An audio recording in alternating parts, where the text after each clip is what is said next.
Constructivismo.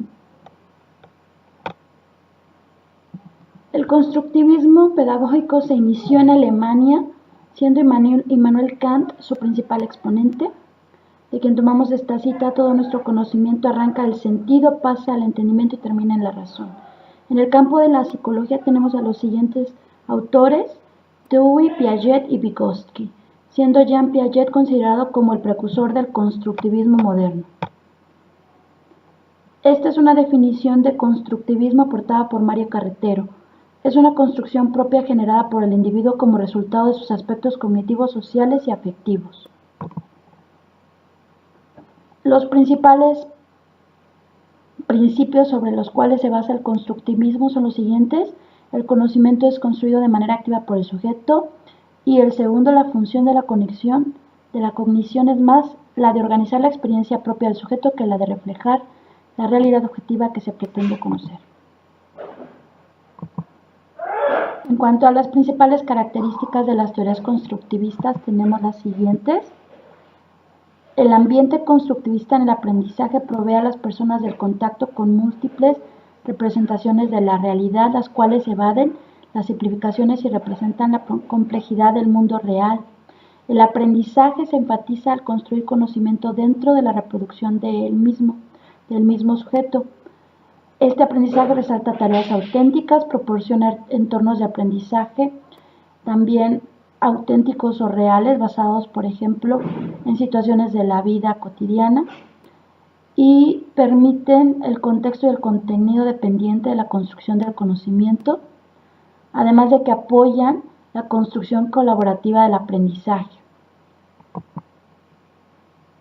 Las principales teorías constructivistas que se pueden identificar, que han sido desarrolladas en los últimos años, son la teoría del aprendizaje verbal significativo de Ausubel, la teoría genética de Piaget, el constructivismo inspirado en la psicología cognitiva, del cual la teoría de los esquemas es una de las principales aportaciones o teorías, y la teoría sociocultural del desarrollo formulada por Vygotsky. En esta tabla se pueden ver otras características dependiendo del constructivismo del que se hable. Se menciona quién construye el aprendizaje, qué se construye, cómo se construye y dónde se construye.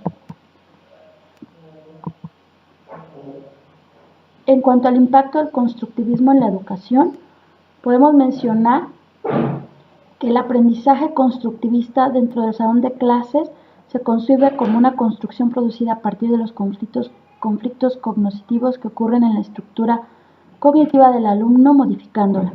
Es un proceso activo en donde no solo el aprendiente es el único participante, sino que otros agentes como el maestro y los compañeros de clase tienen también mucho que ver con el aprendizaje, con el proceso de aprendizaje. Y las características del aprendizaje en que todos los modelos constructivistas coinciden son las siguientes: que es un fenómeno social, el aprendizaje es situado, es activo, es cooperativo, es un proceso y es propio y característico de cada aprendiente.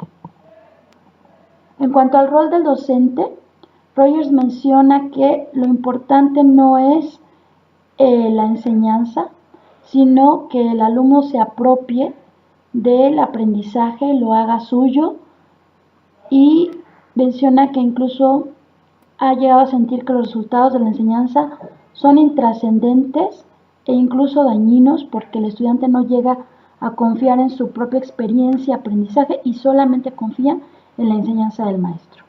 Esto quiere decir que el rol del maestro debe de ser más de un facilitador y un mediador del aprendizaje, y el alumno debe de tener un rol activo y principal dentro del salón de clases.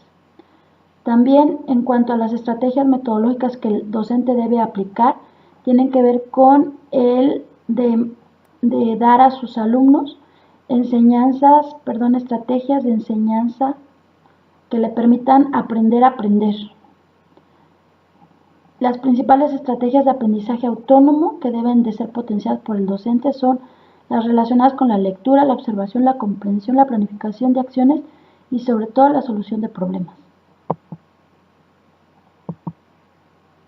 Podríamos concluir de esto que las perspectivas constructivas han descubierto un caudal de posibilidades educativas que antes no estaban claras, y que el profesor tiene un rol de mediador facilitador del aprendizaje, de tal manera que el alumno debe ser el protagonista de su propio aprendizaje. Muchas gracias.